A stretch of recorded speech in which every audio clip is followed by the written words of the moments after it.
নমস্কাৰ বন্ধুসকল, welcome to my YouTube channel Assam career job. আজি পুনৰ আপোনালোকৰ বাবে বহুত ভাল খবৰ আহিছে। বিত্ত উন্নয়ন বিভাগৰ ফালৰ পৰা নতুনকৈ ভেকেন্সি মুকলি কৰিছে। গ্ৰেড 3 আৰু গ্ৰেড 4 লেভেলৰ ভেকেন্সি হয়। নতুনকৈ চাকৰিসমূহ আহি গৈছে। অসমৰ সকলোৰে চাকৰি আহিছে।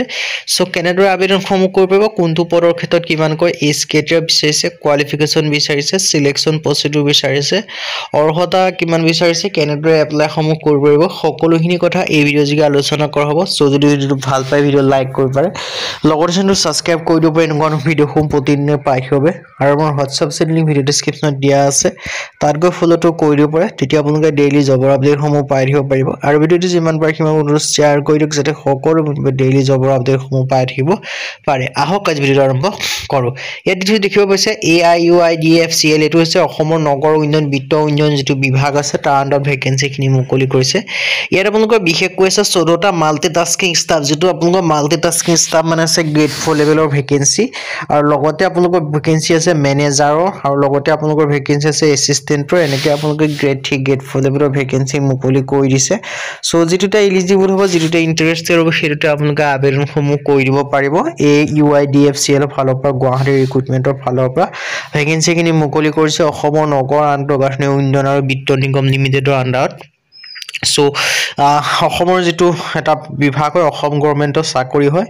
সো যদি ইণ্টাৰেষ্টেড হয়, যদি ইলিজিবল হয়, যদি আপোনালোকে আবেদনসমূহ কৰিম বুলি ভাবি আছে, তেন্তে ভেকেন্সিখিনি ক্ষেত্ৰত আবেদনসমূহ কৰি ল'ব পাৰিব। লাষ্ট ডেট সম্পৰ্কে যে ক'বলৈ যাওঁ, 5/12/2025 ডিচেম্বৰ মাহৰ 5 তাৰিখলৈকে এপ্লাইসমূহ কৰিব পাৰিব এই ভেকেন্সিখিনি ক্ষেত্ৰত। সো এটা ভাল সুখবৰ, এটা ভাল সুযোগ আপোনালোকে দেখিব পাৰিছে।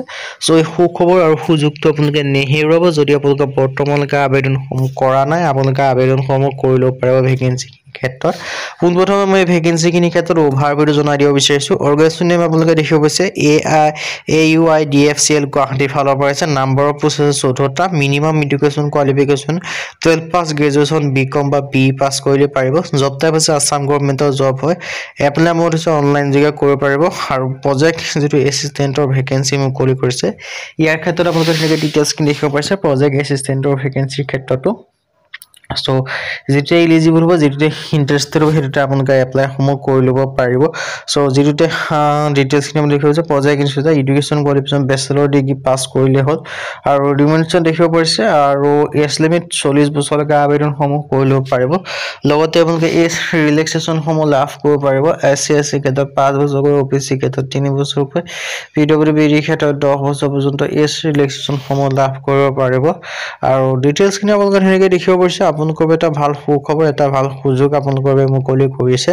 সো এই সুখবৰ সুযোগটো আপোনালোকে নেহেৰুৱাব। সো যদি বৰ্তমানলৈকে আপোনালোকে আবেদনসমূহ কৰা নাই, আপোনালোকে আবেদনসমূহ কৰি ল'ব পাৰিব। মাল্টিটাস্কিং ষ্টাফৰ ভেকেন্সি আছে 3টা। আৰু ইয়াৰ ক্ষেত্ৰত আপোনালোকে দেখিছে 12 ষ্টেণ্ডাৰ্ড পাছ কৰিলে আপোনালোকে আবেদনসমূহ কৰি ল'ব পাৰিব। আৰু ডিটেইলছখিনি আপোনালোকে এনেকৈ দেখিব পাৰিছে। এজ লিমিটৰ কথা আপোনালোকে ধুনীয়াকৈ দেখিব পাৰিছে। সকলোখিনি আপোনালোকৰ এটা ভাল সুখবৰ, এটা ভাল সুযোগ আপোনালোকৰ বাবে মুকলি কৰিছে। সো এই সুখবৰ সুযোগটো আপোনালোকে নেহেৰুৱাব। ডিটেইলছখিনি আপোনালোকে দেখিছে মেনেজাৰ একাউণ্টৰ ভেকেন্সি আহিছে 7টাকৈ। আৰু এডুকেশ্যন কোৱালিফিকেশ্যন গ্ৰেজুৱেশ্যন পাছ কৰিলে হ'ল। এজ লিমিট 45 বছৰলৈকে পাৰিব। লগতে এজ ছিলেকশ্যনসমূহ লাভ কৰিব পাৰিব। SC SC ক্ষেত্ৰত 5 বছৰকৈ, OBC ক্ষেত্ৰত 3 বছৰকৈ, PWBD ক্ষেত্ৰত 10 বছৰ পৰ্যন্ত। হাউ টু এপ্লাই ভেকেন্সিকেইটাৰ ক্ষেত্ৰত আপোনালোকে অনলাইন মানে ডাইৰেক্ট আপোনালোকে ইণ্টাৰভিউ অনুষ্ঠিত হ'ব।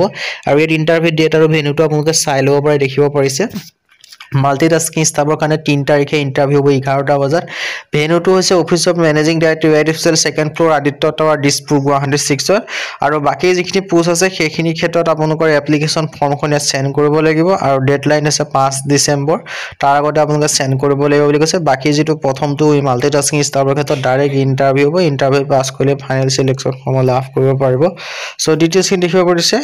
যিটোতে ইলিজিবল হ'ব, ইণ্টাৰেষ্টেড হ'ব, সেইটোতে আপোনালোকে এপ্লাইসমূহ কৰি ল'ব পাৰিব। আৰু হাউ টু এপ্লাই ভেকেন্সিখিনিৰ ক্ষেত্ৰত আপোনালোকে অনলাইন যোগে আবেদনসমূহ কৰি ল'ব পাৰিব। সো যদি ইণ্টাৰেষ্টেড হয়, ইলিজিবল হয়, আপোনালোকে আবেদনসমূহ কৰি ল'ব পাৰিব। আজি ভিডিঅ' যদি ভিডিঅ'টো লাইক কৰি লগৰ চেনেলটো ছাবস্ক্ৰাইব